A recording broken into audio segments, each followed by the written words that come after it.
স্বাস্থ্য সংক্রান্ত সকল প্রকার আপডেট তথ্য পেতে আমাদের চ্যানেলটি সাবস্ক্রাইব করে রাখুন এবং বেল আইকনটি ক্লিক করে নোটিফিকেশন অন করে রাখুন, কারণ পরবর্তীতে সকল ধরনের আপডেট তথ্য আপনি পেয়ে যাবেন সবার আগে। কিছু কিছু খাদ্য আছে যেগুলো একত্রে খেলেই বেশি উপকার, আবার কিছু কিছু খাদ্য আছে যেগুলো হজম হওয়ার জন্য ভিন্ন ভিন্ন পরিবেশ পরিস্থিতির দরকার হয়। বেশিরভাগ মানুষই এমন কিছু খাদ্য সংমিশ্রণে অভ্যস্ত যেগুলো আদতে স্বাস্থ্যের জন্য বেশ ক্ষতিকর। ক্ষতিকর খাদ্য সংমিশ্রণ থেকে মুখের দুর্গন্ধ, শুষ্ক ত্বক, র্যাশ, দীর্ঘমেয়াদী প্রদাহ, অনিদ্রা, শক্তিহীনতা এবং হজম প্রক্রিয়ায় গন্ডগোল সহ নানা ধরনের মারাত্মক স্বাস্থ্যগত সমস্যা হতে পারে।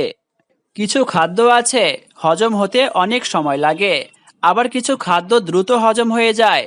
আর এ কারণেই আপনাকে জানতে হবে কোন খাদ্যের সঙ্গে কোন খাদ্যের সংমিশ্রণ ঘটালে কোনো সমস্যা হবে না। এখানে রইল এমন কিছু খাদ্য সংমিশ্রণের তালিকা যেগুলো স্বাস্থ্যের জন্য মারাত্মক বিপদ ডেকে আনতে পারে। 2টি উচ্চ প্রোটিনযুক্ত খাবার। ডিমের সঙ্গে মুরগি, গরু বা খাসির মাংস খেলে হজমের সমস্যা হতে পারে। তার চেয়ে বরং প্রথমে হালকা প্রোটিনযুক্ত খাবারটি খান, এরপর মাংস খান। অন্তত 10 মিনিট পরে 2টি প্রোটিনযুক্ত খাবার খান। খাবার খাওয়ার ফল। ফলের সঙ্গে আর কোনো খাবারই সংমিশ্রণ ঘটানো উচিত নয়, কারণ ফলে থাকে সরল সুগার, যা হজমে তেমন কোনো সময় লাগে না, আর পাকস্থলিতেও বেশিক্ষণ থাকে না। চর্বি, প্রোটিন এবং শ্বেতসার সমৃদ্ধ খাবার হজমে অনেক সময় লাগে, ফলে খাবার খাওয়ার পরই ফল খেলে তাও হজমে দেরি হয় এবং অনেকক্ষণ পাকস্থলিতে অবস্থান করার ফলে পচতে শুরু করে। খাবারের সঙ্গে পানি বা ফলের জুস পান।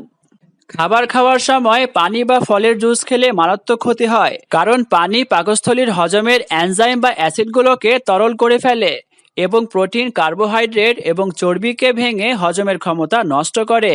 সুতরাং খাবার খাওয়ার অন্তত 10 মিনিট পর পানি খান। পনির, পাস্তা সসের সঙ্গে টমেটো। টমেটো স্বভাবের দিক থেকে অ্যাসিডিক বা ক্ষারীয়, সুতরাং পাস্তার মতো শ্বেতসারজনিত কার্বোহাইড্রেট এর সঙ্গে না মেশানোই ভালো। অ্যাসিডের সঙ্গে কার্বোস বা সংমিশ্রণ এড়িয়ে চলুন, কারণ এটি আপনার হজম প্রক্রিয়াকে ধীর করে দেবে এবং আপনাকে ক্লান্ত ও অবসাদগ্রস্ত করে তুলবে। দুধ এবং কমলার জুসের সঙ্গে সিরিয়াল। দুধে আছে ক্যাসেইন আর কমলার জুসের আছে অ্যাসিড। এই দুটি উপাদান একত্রে হলে দুধকে জমিয়ে ফেলতে পারে। এছাড়া শ্বেতসারযুক্ত সিরিয়ালে থাকা এনজাইমগুলো ধ্বংস করতে পারে। এই বাজে খাদ্য সংমিশ্রণ এড়াতে সিরিয়াল খাওয়ার 1 ঘন্টা আগে বা পরে ফলের জুস খান। সিম এবং পনির। সিম এবং পনির একসঙ্গে খেলে পেট ফাঁপা, গ্যাস এবং অন্যান্য হজম সংক্রান্ত সমস্যার সৃষ্টি হতে পারে। পনির হলো দুগ্ধজাত খাবার, যা সিমের সঙ্গে পেটে গ্যাস সৃষ্টি হতে পারে। আর আপনার রোগ প্রতিরোধ ক্ষমতা যদি শক্তিশালী না হয়, তাহলে পনির এবং সিম অবশ্যই আলাদা করে খান। দুধ এবং কলা।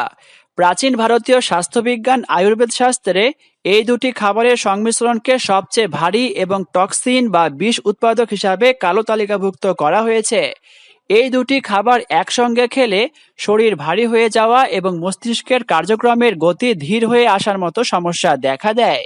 তবে আপনি যদি কলার লাচ্ছি পছন্দ করেন, তাহলে এর সঙ্গে এলাচ মিশিয়ে নিন, তাহলে আর হজমের সমস্যা হবে না। ফল ও দই।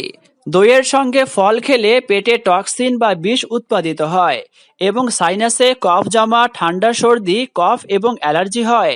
আলু ও বেগুনের সঙ্গে শসা ও টমেটো। সালাদে কখনোই আলু, মরিচ, বেগুনের সঙ্গে টমেটো ও শসার সংমিশ্রণ ঘটাবেন না, কারণ এই খাদ্য সংমিশ্রণটি আপনার হজম প্রক্রিয়ার গতি ধীর করে দেবে।